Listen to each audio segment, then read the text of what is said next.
Sir, ನೀವು ಹೇಳ್ತಾ ಇದ್ರಿ ಇನ್ಸ್ಪೆಕ್ಟರ್ ಆಗಬೇಕು, ಇನ್ಸ್ಪೆಕ್ಟರ್ ಆದರೆ ಈ ಥರ ಇನ್ವೆಸ್ಟಿಗೇಟಿವ್ ಇದರಲ್ಲೇ ಇರಬೇಕು ಅಂತ ಹೇಳಿ. ಸರ್, ಅದಕ್ಕಿಂತ ಮುಂಚೆದೊಂದು ಪ್ರಶ್ನೆ ಕೇಳ್ತೀನಿ ಸರ್.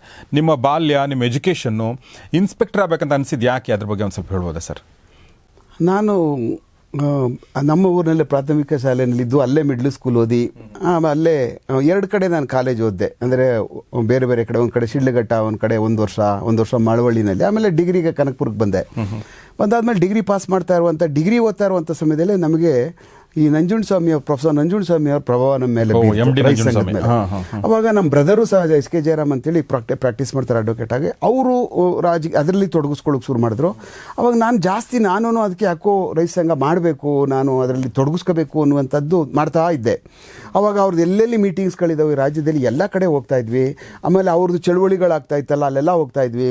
ಮತ್ತು ಈ ಸಿಕ್ಕಾಪಟ್ಟೆ ರೈತರುಗಳಿಗೆ ಭಾಳ ಅದನ್ನು ಹೋಗಿ ಅವ್ರನ್ನ ಮನೆಗಳಿಗೆ ನುಗ್ಗಿ ಸಾಮಾನುಗಳು ತುಂಬ್ಕೊಂಡ್ಬಿಡೋರು. ಜಪ್ತಿ ಅಂತ ಕರೀತಾರೆ ಅದನ್ನು. ಮನೆಗೆ ನುಗ್ಗಿ ಇಷ್ಟುದನ್ನು ಬಿಡಲ್ಲ, ಅದು ಜಪ್ತಿ ಅಂತ ಕರೆದ್ರೆ ಹುರುಳಿಕಾಳು ಬಿಡಲ್ರು, ಆ ಥರ ಎತ್ಕೊಂಡು ಹೊಟ್ಟೋಗ್ಬಿಡ್ತಾರೆ ಪೂರ್ತಿ. ಆಮೇಲೆ ಅದನ್ನು ನಾವು ಹೋಗೋದು, ಅದನ್ನು ಮರುಜಪ್ತಿ ಅಂತ ಮಾಡುವಂಥದ್ದು, ಕಿಳ್ಕೊಬರೋದು ಅಲ್ಲಿಂದ, ಮತ್ತು ವಾಪಸ್ ಎದುರಿಸಿ ಅಲ್ಲಿಂದ ತೊಗೊಂಡು ಬಂದು ಮತ್ತೆ ವಾಪಸ್ ಕೊಡೋದು. ಇದಕ್ಕೆಲ್ಲ ಕೇಸ್ಗಳು ಅದು ಇದು ಎಲ್ಲ ನಮ್ಮ ಜೊತೆನಲ್ಲೇ ಒಟ್ಟಿಗೆ ಶುರುವಾಗ್ತಾ ಇದ್ದೋ. ಆವಾಗ ನಾವು ಮಾಡಬೇಕಿದ್ದನ್ನು ಏನಾದರೂ ಮಾಡಿ ರೈತ ಸಂಘನ ಗಟ್ಟಿ ಮಾಡಬೇಕು ಇಲ್ಲಿ ಭಾಗದಲ್ಲಿ, ಕನಕಪುರದಲ್ಲಿ ಅಂತೇಳಿ ಹೋರಾಟ ಮಾಡ್ತಾ ಇದ್ವಿ ಆ ಸಮಯದಲ್ಲಿ. ಅವಾಗ ನಮ್ಮ ಅಣ್ಣನೂ ಬಂದ. ಆವಾಗ ನನಗನ್ನಿಸ್ತು ಇಬ್ಬರೂ ಮಾಡುವಂಥದ್ದು ಅಷ್ಟು ಒಳ್ಳೆ ಕಾಣಿಸಲ್ಲ ಇದು, ನಾನು ಬೇರೆ ಒಂದು ಉದ್ಯೋಗ ಹುಡುಕೊಳ್ಳೋದು ಸರಿ ಇದು ಅನ್ನುವಂಥ ಪರಿಸ್ಥಿತಿಯಲ್ಲಿ ಏನಾಗ್ತು, ನಮಗೆ ಪಾಲಾಕ್ಷಯ ಅಂತ ಭಾಳ ಒಳ್ಳೆ ಆಫೀಸರ್ ಅವರು. ಅಲ್ಲಿ ಒಂದು ರೈತ ಸಂಘ ನಮ್ಮ ಅಣ್ಣನ ವಿರುದ್ಧ ಒಂದು ಸ್ವಲ್ಪ ಗಲಾಟೆ ಮಾಡಿದ್ರೆ, ಅಲ್ಲಿ ಸಾತ್ನೂರು ಅಂತ ಬರುತ್ತೆ ಅಲ್ಲಿ. ರಾಜಕೀಯದಲ್ಲಿ ಅದು ನಡೀತಾ ಇರ್ತದೆ ಅಲ್ಲಿ. ಆ ಕಡೆ ಅವರು ರಾಜಕೀಯ ಮಾಡಬೇಕಾದಾಗ, ಇವನು ರೈತ ಸಂಘ ಬೆಳೀತಾ ಇದ್ದಾನೆ ಅನ್ಬೇಕಾದಾಗ ಡಿಸ್ಟರ್ಬ್ ಮಾಡೋಕ್ಕೋಸ್ಕರ ಅಲ್ಲಿ ಒಂದು ಗಲಾಟೆ ಮಾಡುವಂಥದ್ದು. ನಮ್ಮೂರಿಗೆ ಅಡ್ಜಸೆಂಟಾಗಿ ನಮ್ಮೂರಿಗೆ ಅದು 1.5 ಕಿಲೋಮೀಟರ್ ಅಷ್ಟೇ, 1 ಕಿಲೋಮೀಟರ್ದು. ಅವಾಗ ಗಲಾಟೆ ಆಯಿತು. ಗಲಾಟೆ ಆದಾಗ ಇವರು ಜಸ್ಟ್ ಅವಾಗ ನಮ್ಮ ಪಾಲಾಕ್ಷಯ ಅವರು ಅಲ್ಲಿಗೆ ಫಸ್ಟ್ ಸಬ್ ಇನ್ಸ್ಪೆಕ್ಟರು. ನನಗೆ ಭಾಳ ಒಳ್ಳೆ ಫ್ರೆಂಡ್ ಅವರು, ರಿಟೈರ್ಡ್ ಆದ್ರು ಅವರು. ಅವ್ರು ಸಬ್ ಇನ್ಸ್ಪೆಕ್ಟರ್ ಆಗಿದ್ದರು. ನಾನು ಒಂದು ದಿವಸ ಗಲಾಟೆ ಆಗಿತ್ತಲ್ಲ, ನಾನು ಹೋದೆ ಅಲ್ಲಿಗೆ. ಯಾರು ಇವ್ರು ಗಲಾಟೆ ಮಾಡಿದ್ರು ಇವರು? ನಾನು ಯಾವ ಬನ್ನಿ ತಾಕತ್ ತೋರಿಸಿ, ಅದು ಯಾರು ಮಾಡ್ತಿರೋ ನೀವು ಅಂತೇಳಿ ನಾನು ಊರಿಂದ ಹೋದೆ.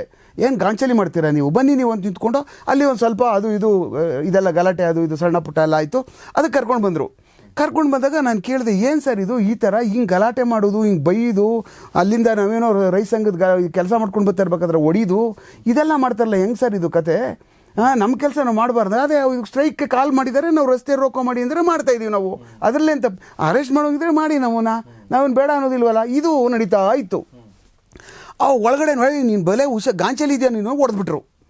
ಒಂದೇ ಜ್ಞಾಪಕ ಇದೆ, ಪಾಲಾಕ್ಷಯ ಅವರು ಒಂದು ಏಟ್ ಹೊಡೆದ್ರು ನನಗೆ.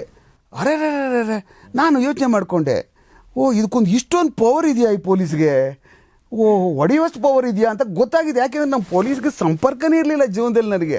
ಯಾಕೆಂದ್ರೆ ನಮ್ಮ ಊರಿಗೆ ಹೋಗ್ಬೇಕಾದಾಗ ಬರಬೇಕಾದಾಗ ಲೆಫ್ಟು ರೈಟು ಅದು ಇದು ಒಂದೊಂದು ದಿವಸ ಪೆರೇಡ್ ಮಾಡುವಂಥದ್ದು ಅದು ಇದೆಲ್ಲ ಇರ್ತಿತ್ತು.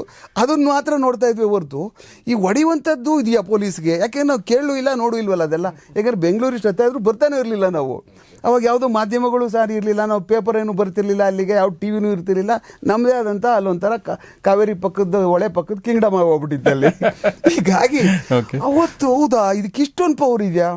ಆಮೇಲೆ ಏನು ಮಾಡ್ತಾರೆ, ಕೋರ್ಟ್ಗೂ ಕಳಿಸ್ಬೋದಾ? ಸರಿ ಆಯಿತು, ಸರಿ ಹೋದೆ. ಬೇಲ್ಗಿಲೆಲ್ಲ ಮಾಡಿಸ್ಕೊಂಡು ಬಂದು ನಾನು ಡಿಗ್ರಿ ಅವಾಗ ತಾನೇ ಪಾಸ್ ಮಾಡಿದ್ದೆ.